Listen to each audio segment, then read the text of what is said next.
dito po ang inyong mga lingkod. Ito po si Mama Loy. Ito po si Tita Jen. Ito po si Jota po. At ito naman po si Papa O, si Nodi. Sabay kompleto ang mga bakla. So, ano pa nga ba ang lagi inyong inihirit sa amin? Ay! Ichika mo na, dali. La la la la la la la la. Ichika na namin, dali.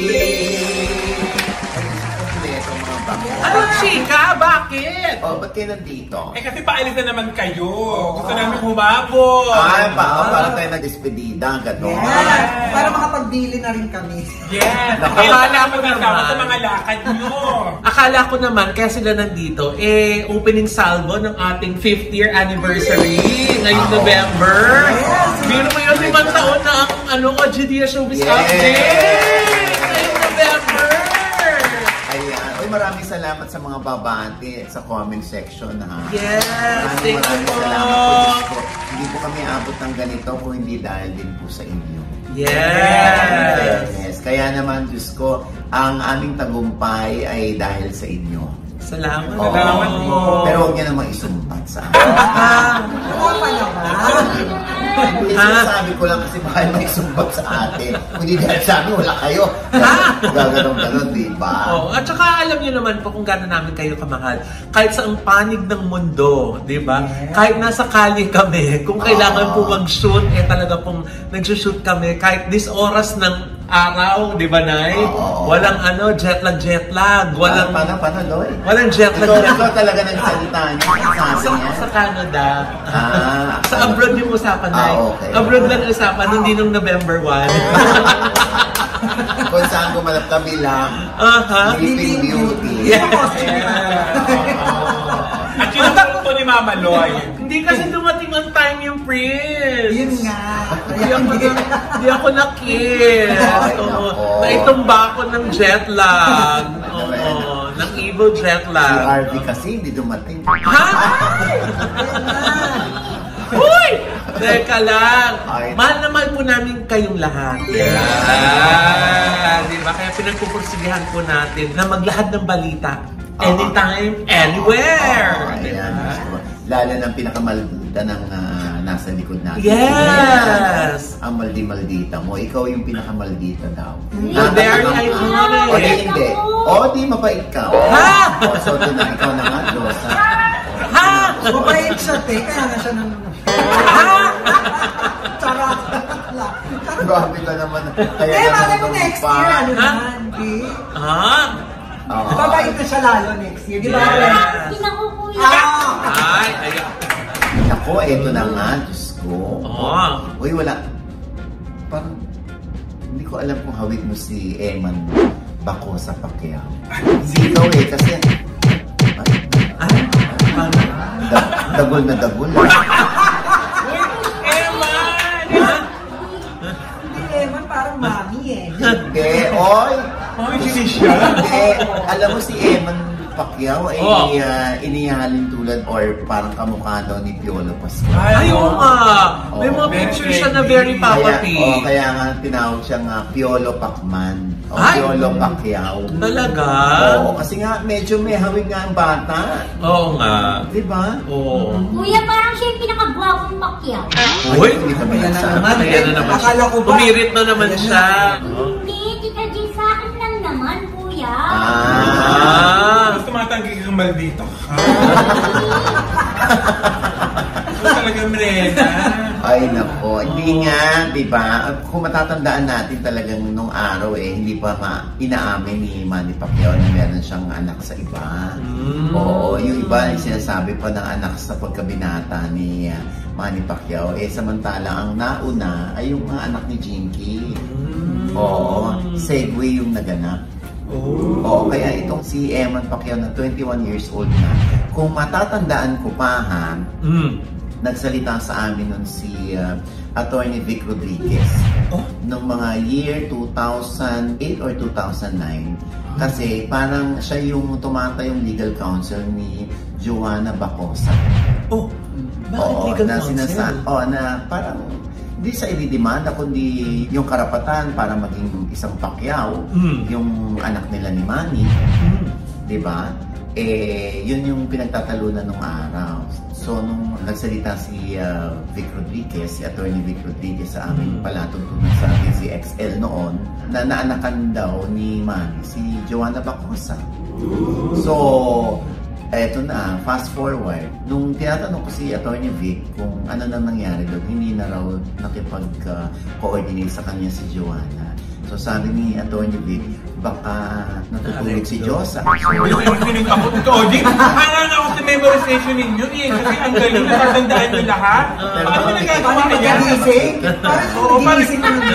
Nai-imagine ko talaga siya. Iba talaga pag wala pang tama yung natatabang pa yung ulo eh. Talagang ulo eh. Ano ba? Mahanga ako dito. Sa memorization ko. Bakit pinemorize ko ba to?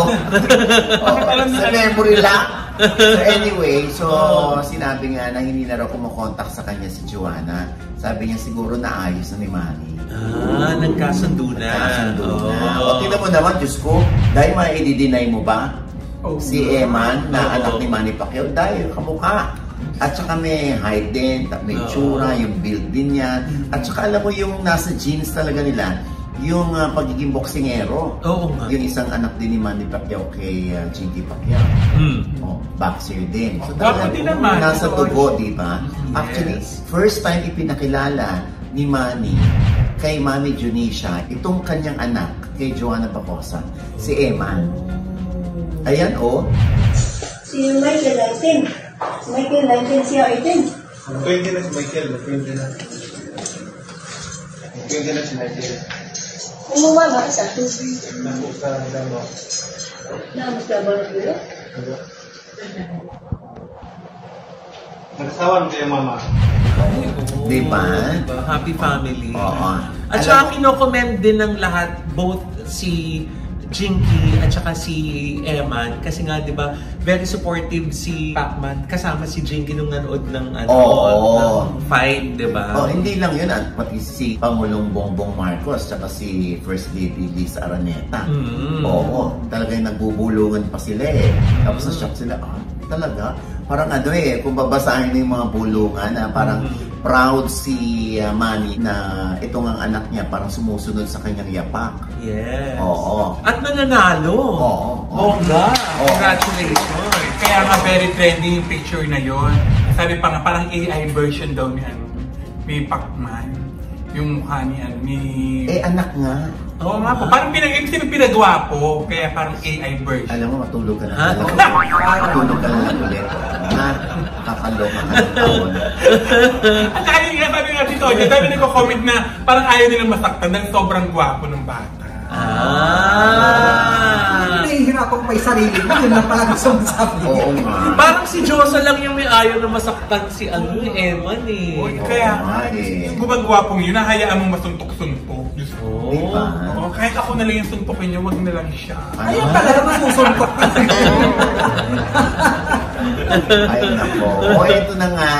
Para linawin natin. Kasi may mga nagtatanong sa akin. Ewan ko naman, nagtatanong sa akin tapos hindi ko naman nababasa sa Reddit kung may mga issue ng ganon. Sino? Ano? Na parang, paano ko sasagutin? Hindi ba? Yung parang, anong basis ko kung para sabihin na yung chinika sa akin na Nay!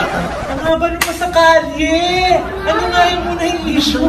Saan na ba? Diretso mo na! Kasi nakapikit eh. Ang haba nung ano muna yung issue? Ito na nga. Guess ba natin si Arman Salon? Ha?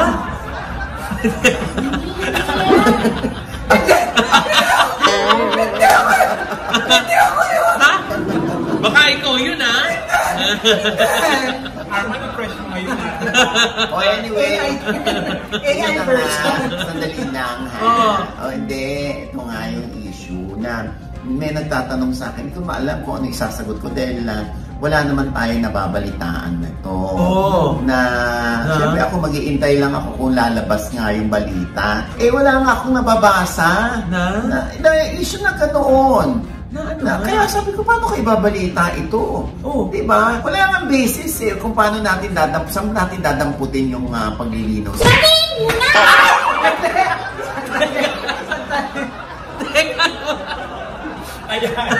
Ayan. Kuya, nabigla ako! Yung lakas na yun ang bigla, Brenna. Nabigla lang yun, kuya, kasi ang tagal mo eh! Andun yung mukha, Kaloka pa nga. Wait lang ha.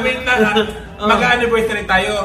Nangako tayo walang hiwalaya. Walang tatanggal. Pero parang may matatanggal. Nabigla lang kasi Gusto mong biglayin ko ng tadyakan sa Parang may maiibig. Anyway, so yun na nga.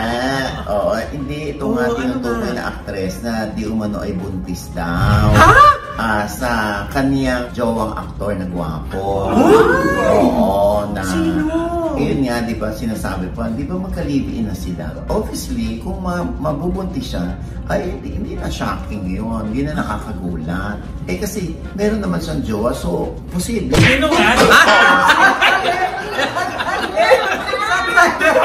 Ano lang, parang ganyan pala yun, medyo napalakas lang dito. Sorry na. Sorry po. Andun ulit yung mukha kita-kita ko Ano sa'yo nang galing, di ba? Grabe. Sa kanya nang galing, mukhang may mababawas. Hindi o, parang baka ako nakakatulog dito, Oji. Ano na, sabihin mo na. Wow, siya pa talaga yung nakatulog, ha? Ay, Nay! Ayan, nahilo na ito. Nahilo ka na. Ito na yun. So ngayon, yun nakarating sa Ay, akin. ito na yun. Diretso. Ayan. Hindi kaya nakarating sa akin balita. Sabi ko naman, Diyos ko, parang naman walang lumalabas sa ganong issue na buntis daw ngayon. Hindi bukas, te? Nakabukas din. Extended. Okay ka? Hindi nga. Hindi nga, hindi kita ginan. Subukan mo. Hindi! Arman Salon, subukan. Hindi ko gagawin sa'yo! Hindi ko gagawin sa'yo yun! Mababali wala yung endless TV. Hindi ko gagawin sa'yo! Hindi yung Trinidad. So yun nga, ang sinasabi ko nga, tinutukoy ko nga, ay si Loisa Andalio. Akala ko si Mama Lo. Akala ko naman. Ako rin. Akala ko mabubuko na ako. Yan ang mababatong ang katabi. Yun nga pinapatanong sa akin na, uy, tanong mo naman ko si buntis si Loisa. Bakit? Anong resibo? Para Yun masabi nga, nila? sabi ko, ang hirap naman nun. Ganyan. Anyway, sagutin na rin ni Loisa kung gaano ito katotoo, no? Na siya ay preggy ngayon. Oo, dahil ito pang isang balita na ang sinasabi ay parang may nagpa-check up daw, pinapunta yung doktor dun sa bahay para check upin daw itong si Loisa. House visit. Tapos akala nung doktor ay parang isa sa mga kasama sa bahay lang yung papacheck up. Yung pala si Loisa daw papacheck up. Sabi ko, totoo ba yan? Kaya alam mo, tinanong ko yung isang kamag-anak ni Ronnie Alonte. Oo. At ang sabi niya, parang hindi naman totoo, Ochi. Kasi ang alam ko, breadwinner ng pamilya si Loisa. Ano yun, te? Pag breadwinner, wala nang karapatang magbuntis. Kasi breadwinner, ganun ba yun? Winner ka. Diba? Oo na. Arman Arman Parang mga high blood yung mga nasa likod dito, Ochi. Hindi, so yun naman sinabi nung kaanak naman ni Ronnie, parang hindi yata totoo yan. Pero ang ikinatatampo namin ay si Ronnie ay hindi man lang binisita yung lola niya. Hanggang sa mamatay ang lola niya, hindi raw binisita ni Ronnie Alonte. Talaga, Nay? Oo. Bakit? Sandali lang ha, para lang kompleto. Ito yung sinabi nga na yung lola ni Ronnie ay sumakabilang buhay ng August. Oo, hindi raw nagpunta si Ronnie nung may sakit ito hanggang sa mamatay, hindi rin nagpunta o nagpakita si Ronnie. Si Ronnie daw may time naman siya magpunta sa LA. Ang dami daw rason. Puro si Loisa ang dahilan. Sabi ng source ko kakainis na talaga. Hindi na nga nauwi si Loisa sa kanila. Kay R2 na nakatira. At yung bahay ni R2 ay parang wala na sa ayos kasi merong 18 dogs. Kanina, nilibing na yung lola ni Ronnie sa Eternal Binyan. Alam mo ba, hindi siya nagpunta. Nasa bahay lang naman siya. Ito pa nga sinabi na parang masama ang ugali ni Loisa. Sabing ganun. Siyempre, hindi naman natin para husgahan si Loisa. Kasi hindi rin naman natin siya kilala ng personal. Pero sinabi lang dito, masama ang ugali ni Loisa. Ba't kaya? Nung umuwi last 2019, hindi pa doon nakatira si Loisa, KR2. Umuwi pa sa kanila, sa bahay ni Loisa mismo. Siguro sa parents. Tapos, yung brother ni Ronnie daw ay galit kay Loisa kung bakit tumira na daw sa bahay ni R2. Tapos, mayroon daw isang kamag-anak na gusto magstay sa bahay ni Ronnie, pero nga, ang dami ng doggies. Kanina ba yung doggies na? Hindi ko alam, basta hindi sa akin ito. Baka naman alaga nila pareho. Sabi niya, anyway, love is blind. Bulag na bulag si R2. Parang ayaw nila kay Loisa. Depende sa mga sinasabi. Oo. Parang may issue. May issue, no? Pwede naman nilang kausapin siguro si R2, no? Diretsuhin na nila, no? At saka, hindi naman natin pwedeng husgahan din si Ronnie Alonte. Kasi ito, isang version lang ang narinig natin. Mas magandang malinaw ito ni R2 kasi baka nga nakakalimutan lang ni R2 yung concern nitong nag-message sa atin. So, totoo nag-live-in sila, Tito Oji? Sabi nung source na nagli-live-in na sila. Sa akin, alam mo, nasa edad naman na sila.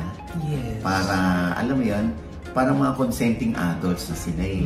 So, nasa kanilang desisyon na yun kung gusto nila mag-live-in. Ang importante, hindi naman nila kinukuha sa ibang tao yung pambubuhay nila sa pang-araw-araw, di ba? So, hindi buntis Yun ang sinabi nung same source ko. Hindi naman daw buntis. At least, kuya, sinabi nila na hindi buntis. Oo, di ba? Pero, kuya, irita sila kay Loisa. Ang taray ni Brenda. Maganda yung mga ganyan mo.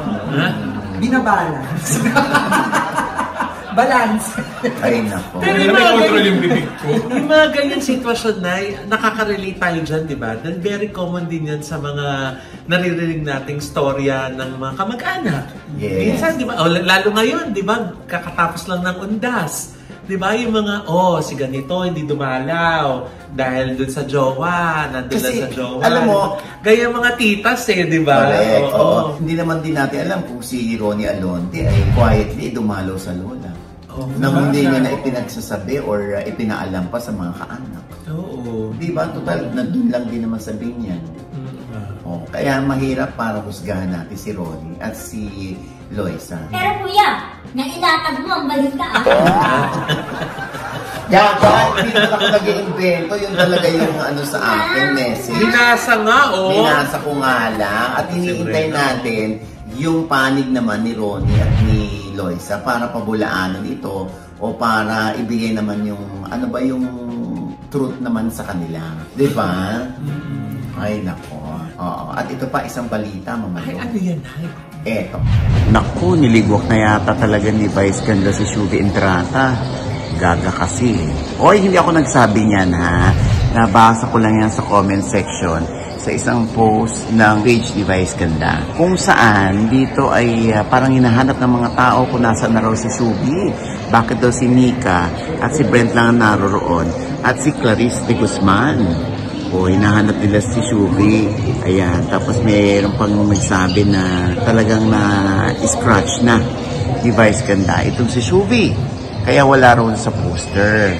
Oo, yung iba naman sa comment section, nagko-comment sila na Diyos ko daw, hindi raw basahin maiki. Mapapansin natin doon sa poster na November 6, ito yung Christmas lighting na ginanap sa Araneta kung saan guest si Clarice, si Brent at si Mika.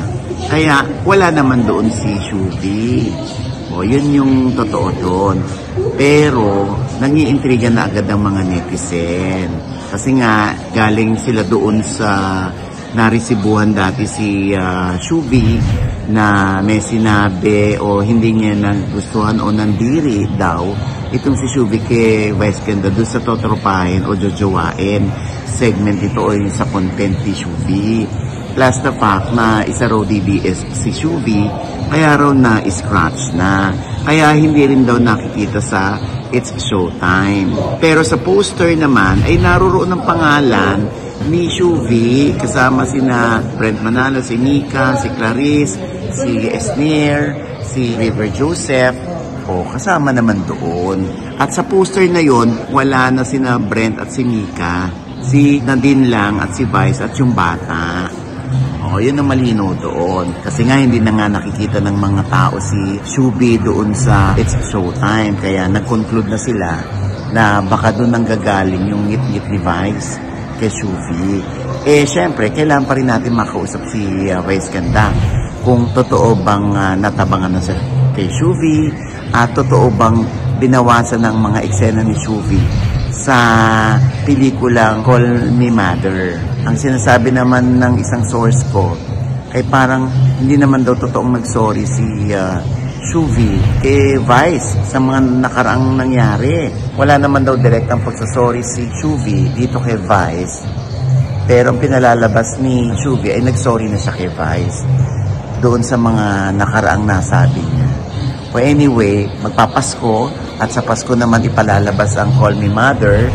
I'm sure magkakaayos or magiging okay pa rin naman si Shuvi at si Vice Ganda, hindi ba? Abangan na lang natin at obserbahan natin kung tama ang mga sinasabi ng mga netizen na natabangan na ba si Vice Ganda kay Shuvi o wala lang talagang time na maging close yung dalawa or hindi naman talaga sila personal na magkaibigan. Ano ba ang totoo? Comment below. Yes, na-invite nga tayo dito sa contract signing between Mr. M or Johnny Manahan and M-Quest Artist Agency and M-Quest Ventures. Yes, you heard it right. Lumipat na nga sa Kapatid Network ang star maker na si Mr. M na ginanap sa TV5 Media Center. At sinalubong siya sa pangunguna ni MediaQuest Holdings Chairman Manny V. Panghilinan, MVP, MediaQuest Holdings and Signal TV President and CEO Jane Jimenez Basas, Signal TV Inc. First Vice President Shena G. Olaso, and MediaQuest Artist Agency Head Jeffrey Remehio. Masayang ang sinalubong si Mr. M sa Kapatid Network. Sa paglipat nga raw ni Mr. M dito sa Kapatid Network, ay asahan na raw ang mga bonggang project. Lalong-lalo na daw sa mga young artists. Nakwento nga ni Mr. M na nagsimula ang kanilang pag-uusap ni Sir MVP sa Zoom noong pandemic. At nagbiro pa nga daw si Sir MVP kay Mr. M na siya na daw ba ang susunod na gagawing star. At sumagot naman si Mr. M at sinabing hindi niya na kailangang gawing star si Sir MVP dahil sikat naman na daw ito.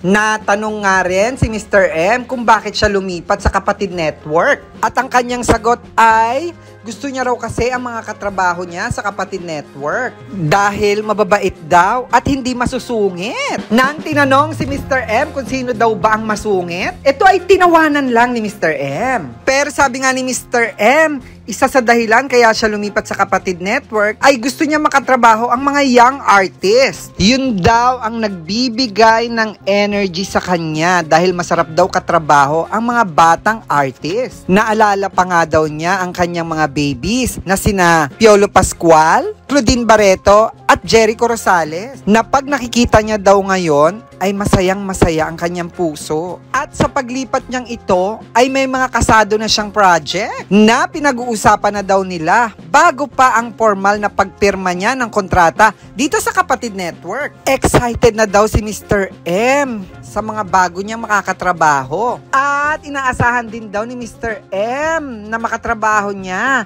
sina Piolo Pascual, Enrique Hill at Andrea Brillantes na nasa Kapatid Network na rin. Ang wish nga daw ni Mr. M na sana maalis na ang wall sa mga network or stations para pwede raw mag-collab ang mga artists. Yun daw ay isa sa dream ni Mr. M. At sinabi na nga ni Mr. M na asahan na daw ang kanyang mga bonggang project sa paglipat niya dito sa Kapatid Network. At nagpasalamat nga si Mr. M, Johnny Manahan, sa mainit at masayang pagtanggap sa kanya ng MediaQuest Artist Agency at MediaQuest Ventures. Ayan. Oo. Nakakaloka, no? Habang nasa Canada tayo. Oo nga. Di ba? May mga ganyang pambalita. Oo. Kakaloka. Anyway. And with that, mga kaibigan, ito po ang inyong mga lingkod. Ito po si Mama Loy. Mga nanonood pa sa akin, hindi pa namin subscriber, please subscribe now na! Click na lang yung subscribe button na nandiyan sa ibaba. At kung naibigan niyo pa yung ating episode, meron kayong komento sa namin chika, comment below, click the like button, huwag kalimutan i-click ang notification bell. Dahil pag hindi niyan kayong unang-unang manonotify na meron kaming latest update. Ha? Siyempre pa, ang kanya-kanya naming channel. Yes, sana manood at mag-subscribe po kayo sa YouTube channel ko. That's Mama Loy, M-A-M-A-L-O-I. At nandiyan naman po nakapost yung mga behind the scenes noong launch ni Julia Montes ng Swiss Prolly Night. Congratulations, Julia. More power. Nako, bumili na po kayo. Available po sa mga social media accounts nila. Lalo na po sa www.takeoutfood.ph. Pati dun sa mga physical stores nila, available din po yan. Ang Swiss Prolly at Swiss Prolly Night. Parang kasosyo ka. Ha? Hindi naman, Nay. Kasi nga, napuntahan ko kasi yung store nila dati. Nakita ko available din doon. Naku, sana nasa Ultra Mega yan. Hay! Naku, why not? Kung nasa Ultra Mega yung Swiss Prolly Night, the stars brightly shine. Mali! Oh, Holy Night yun! Holy Night pa? Sana meron din ganyan ang Swiss Prolly Night. Para mabili agad nila sa Ultra Mega. Yes! Why not? Diba? Diyos ko, diba? Pag nabili nila yung Swiss Prolly Night doon, diba, makakakita na sila ng ibang items na kukunin na nila para gamit nila sa bahay. Diba? Alam mo naman dyan, Diyos ko, ang binahabol nila dyan, mga suki card. Yes. Yung mga rebates. Magandang idea yan, sabihin natin kay Julia. Yes, At syempre pa, ang ating, since nasa Canada kami ngayon, ito po ang mga screenings. Ito na po ang first ever Filipino movie premiere in the French city. Bonjour, Montreal! Sa atin pong Quebec screening sa November 7 po yan at 7 p.m. sa Decari Theater. And for tickets and sponsorship, please contact Ms. Richelle Del Castillo of Flair Events Production at 514-717-0214. And of course, at the capital of Canada, let's go, Ottawa! Yes, your first Filipino movie premiere. Ito na po ang detalye niyan, ha? For Ottawa, Ontario screening, November 8, 2025, 10 a.m. at Bytown Cinema. For tickets and sponsorship, please contact Mr. Phil Caballes of Piak at info.piak@gmail.com. Sa Toronto, Ontario naman, dumako tayo. November 9, makita-kita tayo dyan, ha? 6:30 p.m. po. Sa Cineflix Auditorium sa 421 Bentley Street, Unit number 9, Markham on L3R92.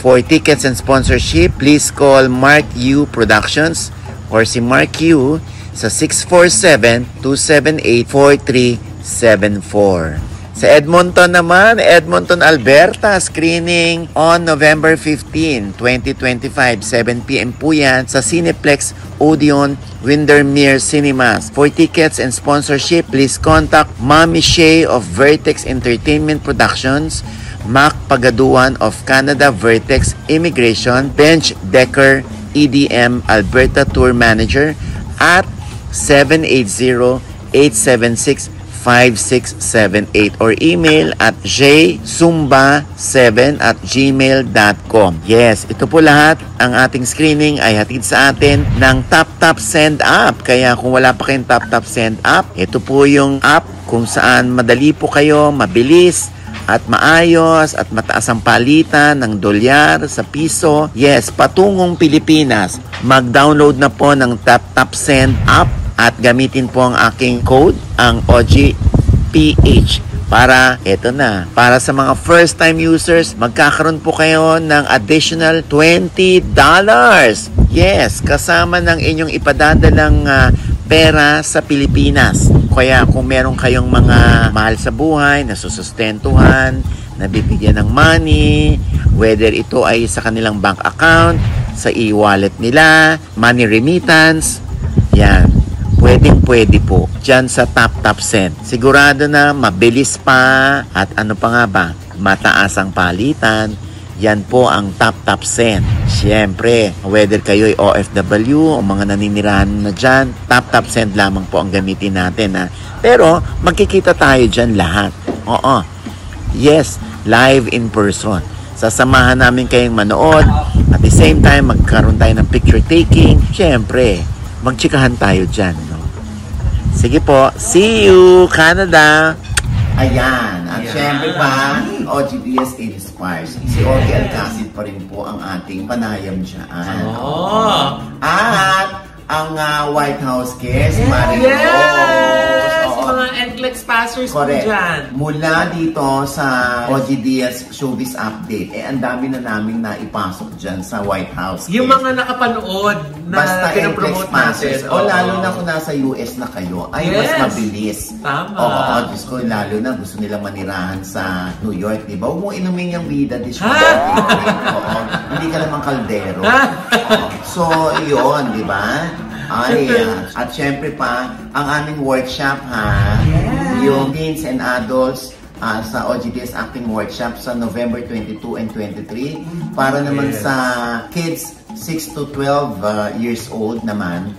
Ayan, dyan kayo sa November 28, 29, and 30. At ang coach po dyan ay si Miss Candy Pangilinan. Ayan, mag-message lamang po kayo sa aming fanpage na OGDS Acting Workshop.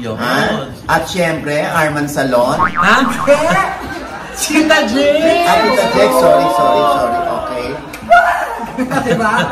At sa Tita Jake's channel, may bago po akong vlog dyan. At gabi-gabi pa rin pamanood kayo ng Batang Quiapo ng Mama Lo, Diyosa po ang Ate Lorena. Yes! At syempre, And speaking of Batang Quiapo, meron tayong TikTok live selling ng Yeah, Bida data. Washing Liquid. Sa November 11. Yes, 11/11. At abangan nyo kung darating doon si Coco Martin. Dahil maraming sorpresa at maraming pasabog. Correct. Sa TikTok po yan, nasa account mismo ni Ni Direk Direk Coco Coco. Martin. At Coco Martin Official. Yes. And maraming salamat, Dr. JC Solis ng Gorgeous Smile, Ideal Vision, and Headway Vera Salon. ayan.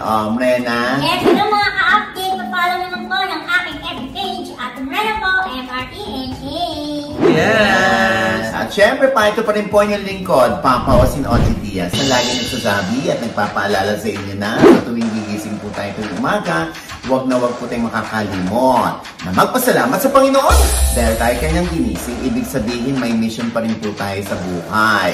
Sabay sabing, every gising is a blessing! At ano pa nga bang lagi nyo inihiling sa amin? Ichika mo na, dali.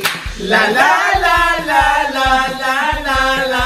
Ichika mo na, dali. One more time. La la la la la la la la. Ichika mo na, dali. Wala pa akong natatanggap na regalo. Galing Canada pa sa Lugo. Andun pa lang sila. Babalik pa lang kami, Diyos. Oo. Hayaan mo, may ano kami, Toblerone ka. Wala bang maple syrup? Ha? Maple syrup. Oh, meron! Gusto mo, advance ko na. Meron siya. Pero babalik na kayo ni Mama Loy kasi pagbalik niya, birthday naman. Ay! At nakakaloka. Mag-birthday yata sa Birthday lang, aeroplano. pero tulog siya. Diba? Yun ang team na kanyang birthday. Ay, maganda yan, pajama party! Oo, kami lang nakapajama pero wala ka pa rin natutulog. Jet lag siya nung jet lag siya nung galing kay Canada. Pero may jet lag Jet lag eh. yan. Ano ba yung dami mo napindot, ha?